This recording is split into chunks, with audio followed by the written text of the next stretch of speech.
Shalom, it's Levi Shore. Welcome back to Sweet and Good Torah. So we've been seeing an incredible amount of anti-Semitism rising all over the world, especially after October the 7th, after the massacre in Israel, especially recently in America in the last couple of weeks. We've seen these major, they call them protests, but you have these Palestinian supporters, basically terrorist supporters, like on all these college campuses, and just harassing the Jewish students.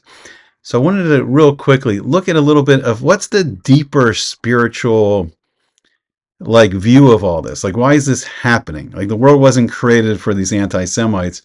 So why, the Torah says there's one infinite being that's controlling the world. Hashem's controlling the world. We're Hashem's people. So what's the purpose? What's the purpose of all this rising anti-Semitism? And what's the message? And I think one of the effects that's starting to happen is we're seeing a great Jewish awakening where we've really kind of been numb and we've been in this exile for so long. We're in year 2024 of the Roman exile. It's called the Golus Edom. And the Jewish people have been living in other countries for so long. And it's been so long since we've all been gathered back in Eretz Yisrael, in the land of Israel, so long since we've had a king, so long since we've had a Sanhedrin, so long since we've had, the Beis Hamikdash, the temple, and we've kind of lost our identity. We kind of got lost a little bit in the gullus, in the exile, and then just being the Enlightenment allowed Jewish people to come into the secular school systems. Like, the Jewish people were forbidden to go to university; they weren't allowed into universities.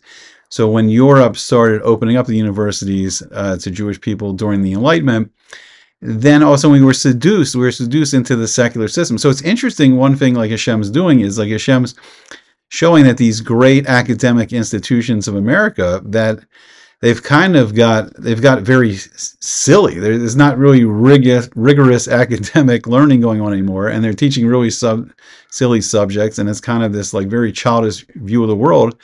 And there's also like a lot of inherent anti-Semitism still at all these Greco-Roman style universities. So I think one thing is, like, it's interesting to happen. I saw recently that Yeshiva University was saying that they're having a lot of Jewish students that would typically go to the other like universities in New York, like schools like Columbia and NYU, New York, University, and all these more secular based.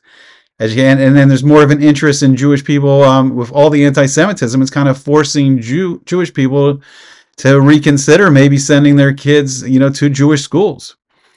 And I think one thing, I don't know if it's happened immediately, but I think there's starting to be a reawakening and definitely a unity that's coming over the Jewish people. So definitely the outside anti-Semitism has the effect of uniting the Jewish people again.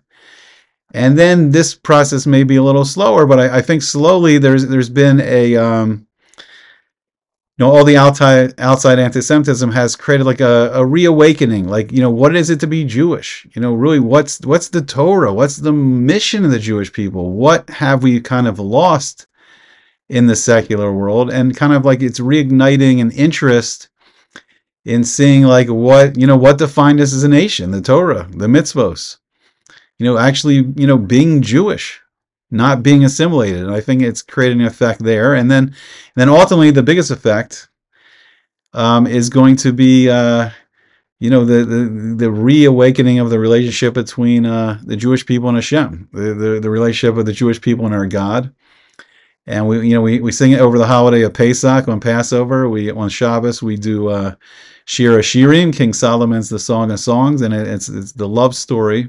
It's a love song between Hashem and the Jewish people, and I think that's starting to be reawakened also. So the people that are bringing all the anti-Semitism, they're just driven by hate and anger and all those. But there's going to be a positive effect. There's going to be a positive spiritual effect that's growing, and it's going to be to reawaken the Jewish people. Okay, I hope you enjoyed it, and I hope to see you back again soon on Sweet and Good Torah. Please like, share, subscribe, all the good stuff.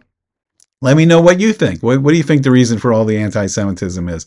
Put your comments down below. Hope to hear from you, and I hope to see you back soon.